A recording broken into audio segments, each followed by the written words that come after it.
Women are so fucking cool. Hey, welcome to another episode of Women Are So Fucking Cool. Guess what? I'm talking to another one.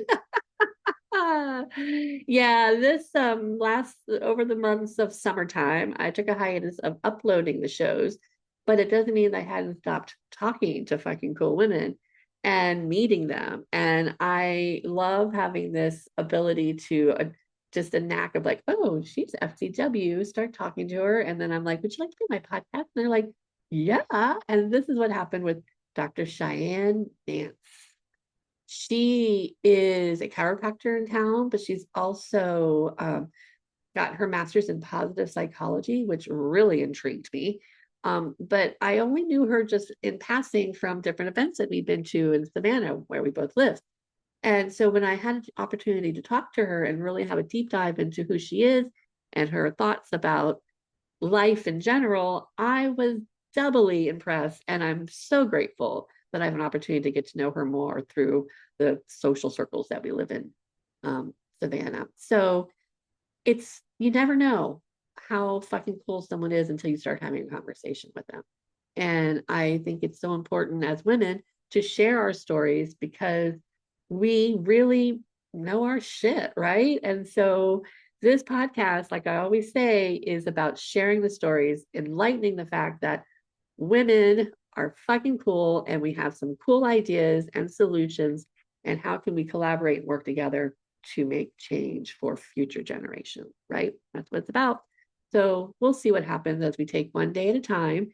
And in the meantime, continue to remember that there's always something out there to inspire you, and you're listening to it right now on this podcast.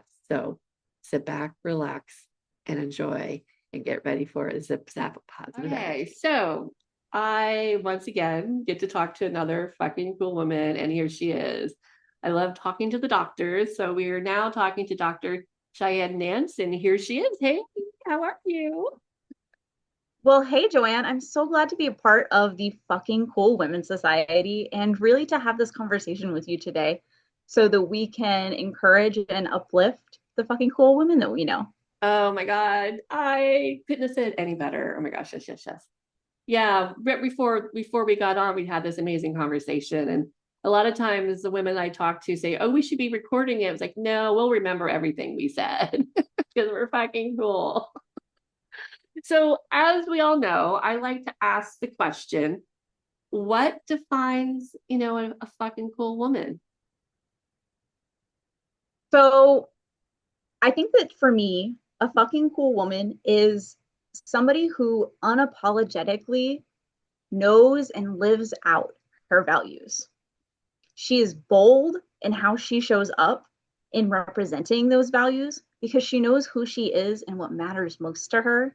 And her decisions are backed by those values. She's tapping in and willing to listen to what her intuition says is the right call. And she's willing to be courageous enough to call herself out when she realizes that she's not maybe aligned with where she wanted to be. So a fucking cool woman is somebody who's courageous, compassionate, and connected. It's about choosing to lead with integrity and giving yourself permission to show up unapologetically in your authenticity. Yeah, I love that a lot. I mean, unapologetic is a word that comes up a lot. It's really, we really don't have to have no apologies. You don't have to say sorry about being you ever again. No. Um, I see, and as you were saying that, and based on this conversation that we had earlier, I could see how we were talking about just having different living situations and how we have these type of communication.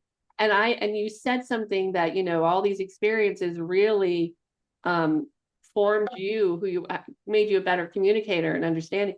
And that's exactly what your definition of FCW is. And so I'd like to ask you, one, when do you think you found your, when you claimed that you didn't claim that you're a fucking woman, when did you really know that your feminine power was in you, that you could use it in the way that you use it?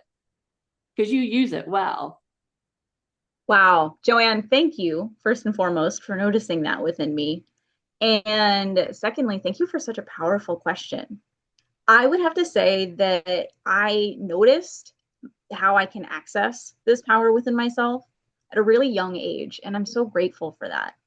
I can attribute a lot of that to my mom and her mom, really, because at the end of the day, the circumstances in which they both grew up or lived their lives as young women were so independent in so many different ways that they had no choice but to live out who they are and to live by what matters most to them.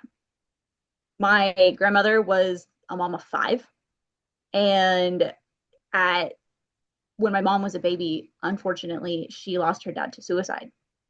And as a widow, my grandmother had to overcome so much in order to pick up the pieces and raise five kids. On top of that, there's just the need to overcome patriarchal ideas and the fact that women can't do this or they're made for certain roles above all others. And while my grandmother definitely exhibited some of that, she's always been a badass woman. And she made sure that her kids at least had the wherewithal to embody that in themselves. And so to have my mom come into the picture, be raised, knowing who she could be, it even when she became a teenage mom at 17 by having me, I was always raised by the two of them to know that with my education, with my determination, I could do and be whoever I wanted to be.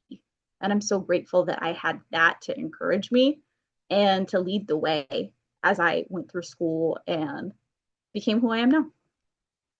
Yeah, I love that. It really, yeah, yeah. Giving that, having moms who can really inspire that. And you're not the first woman to tell me that. It's like, it just warms my heart.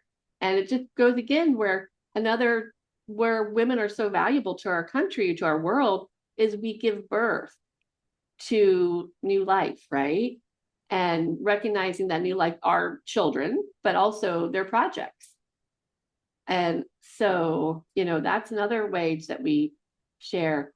Um, where else do you think you found your strength to be a fucking cool besides your mother and your grandmother?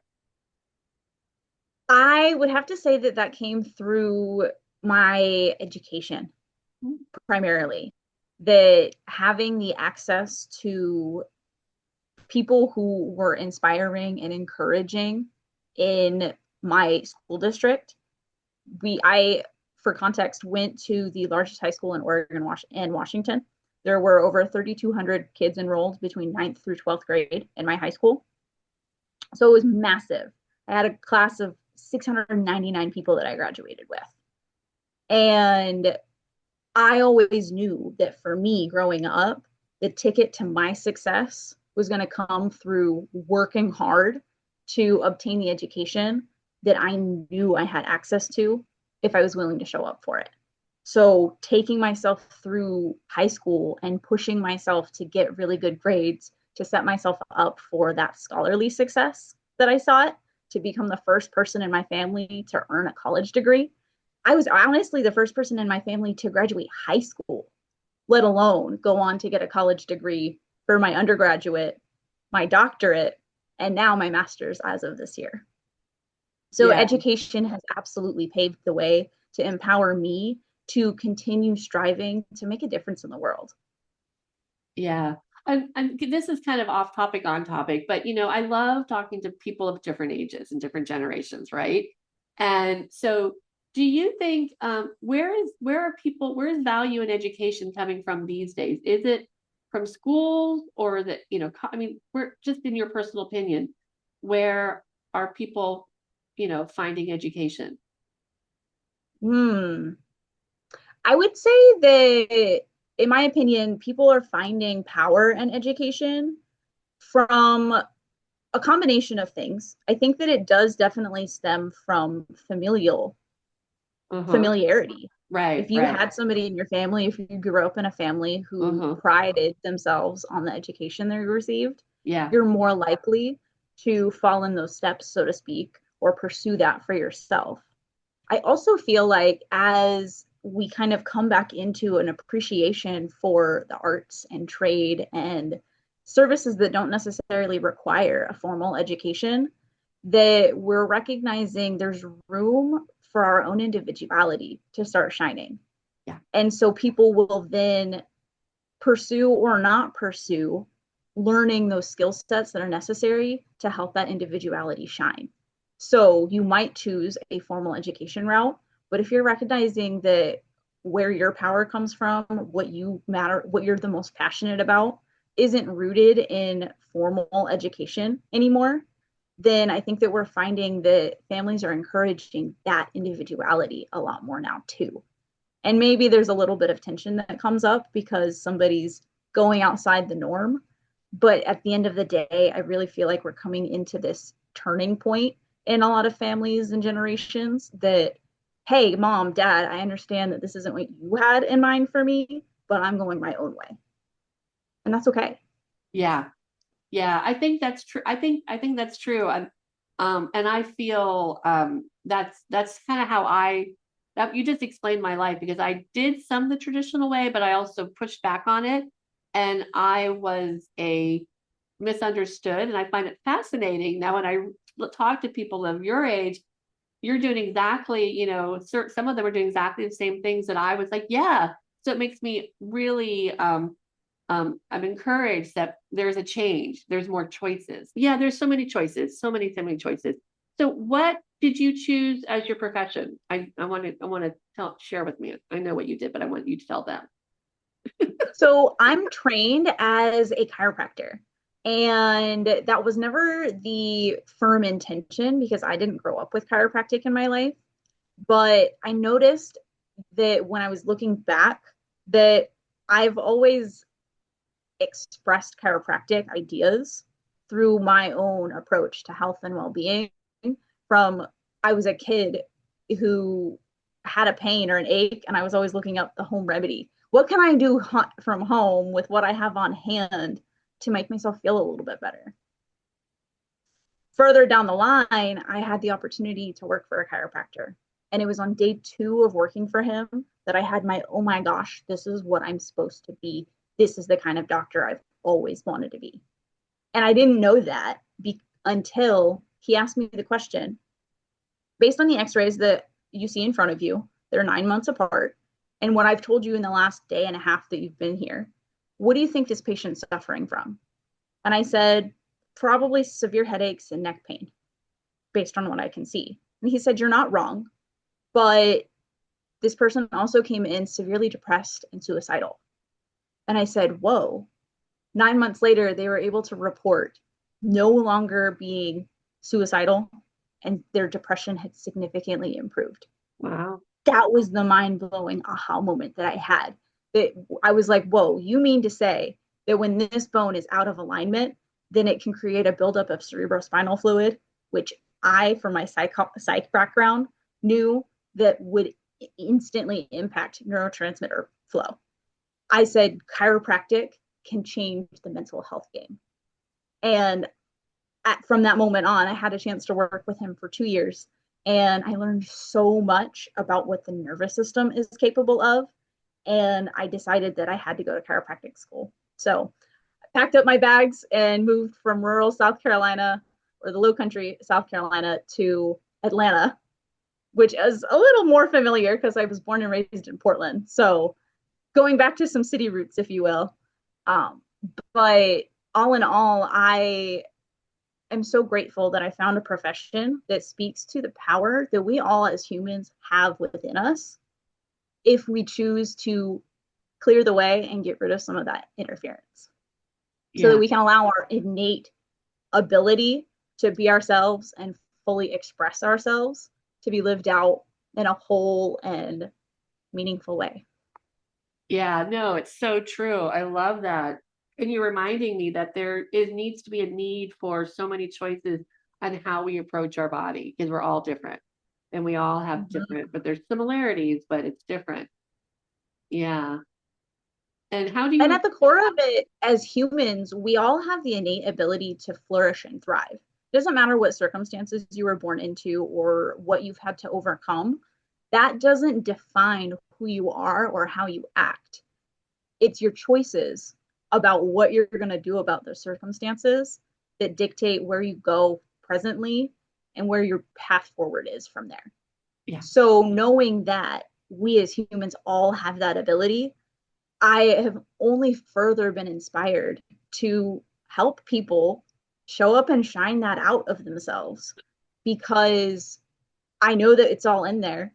So even when that hope starts to dwindle, I get to come back in and help foster that to remind people of what they're capable of, what their human potential is. yeah, I love it. I realize now why I wanted to get to know you more, definitely work with you. And I think one reason I think you're so fucking cool is because you're doing something that I admire. You recognize the power of positive thought, the you know the universal laws of energy, and you understand your mind is an access to your emotions, which is it affects your feelings in your body, diseases, and you're putting that practice into a scientific place as well, or it's in your workplace, or just in your workplace, because every single workplace needs to have those up front. That has to be your what you have to make effort in every time you're talking, that intentionality, that mindfulness, and you're putting that front and center with your work, and then the chiropractic work right behind it, because it's interchangeable. I think that's what a fucking cool one does. Well, thank you, Joanne. And, that brings me back to why I knew I had to go back to school Uh-huh. and finish out a path that I discovered around the same time that I found chiropractic. Chiropractic won my heart. And so we were like, okay, path to doctorhood, let's do it. At the same time that I found chiropractic, I also discovered positive psychology. And I knew that I was going to be coming back to that at some point, even though I didn't know what it was yet. So fast forward and I get through chiropractic school and it's still at the back of my mind. And something told me now's the time. So I enrolled and I still didn't even know what I was getting myself into.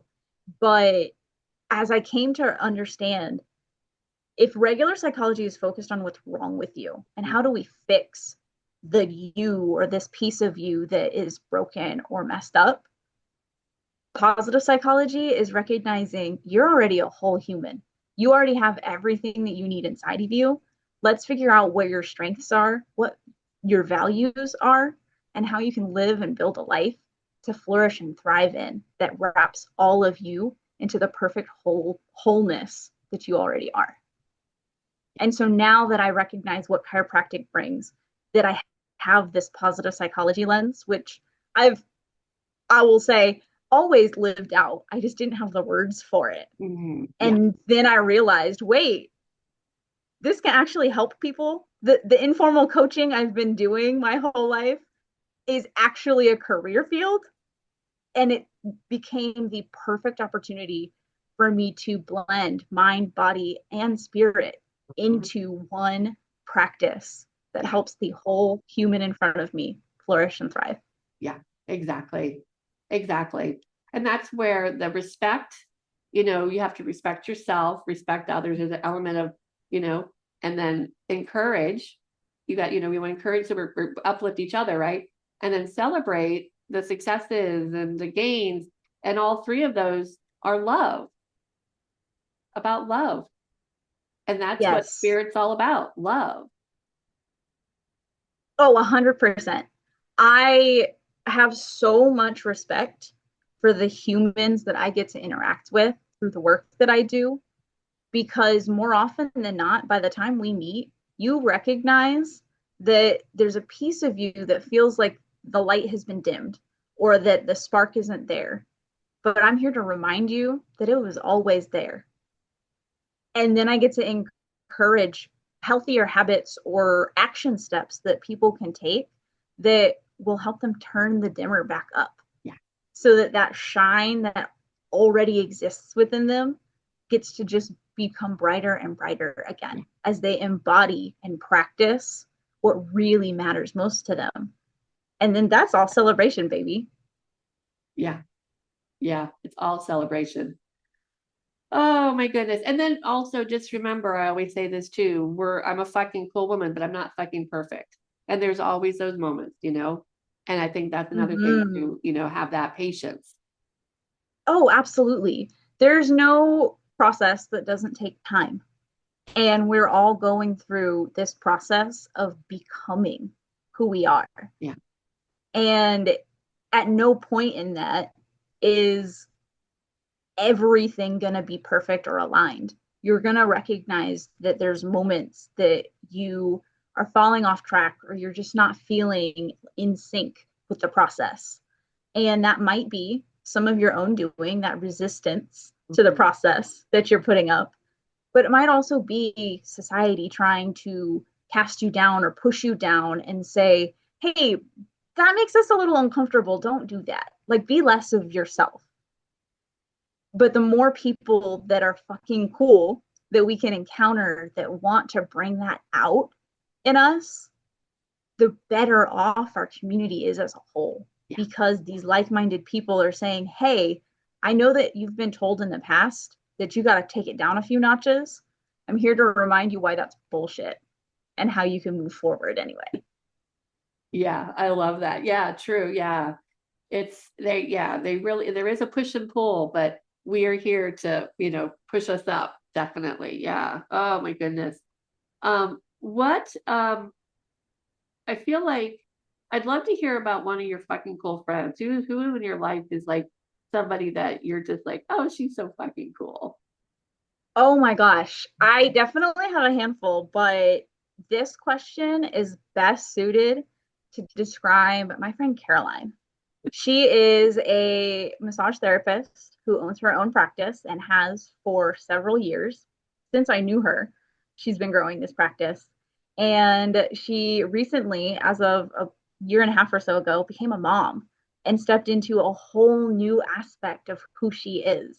So not only is she this bold, powerful woman who knows her values, who stands up for what she believes in and advocates for herself, she's now raising a daughter who can embody all of those same attributes and know that she's brilliant and capable and just as powerful, if not more, than her mama is. And it's been such an amazing experience to to see her embody these different attributes that are growing with her as her business grows, as she steps into further into the role of mother. It's just been such a cool experience to call her one of my best friends and know that she's really embodying who she wants to be regardless of what other people think or feel in the process. She's owning who she is now, and Oh, that's so cool.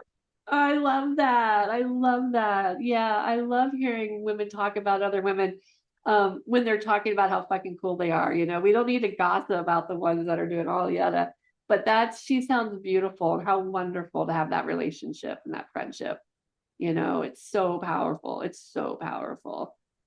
So as we close, yes, exactly. Your hands on your heart. Mhm. Oh, well, I can't, we'll talk more, but we're going to stop this conversation pretty soon. So I'd like to hear what your message is to any woman who, knows she's FCW, but feeling she needs that little zip zap of positive energy. What would you say to her? If you're a woman who is looking for that zip zap of positive energy that needs to feel and be reminded of how fucking cool she is, I want you to know that first and foremost, you're not alone. You're not the first woman who's really fucking cool that has felt that resistance, but I also want you to know that there's light at the end of that tunnel. So when you get on the other side of that resistance, you get to break through and embody everybody that you knew you were already everything that you knew you were already capable of being. So allow yourself to show up and shine that amazing light of yours.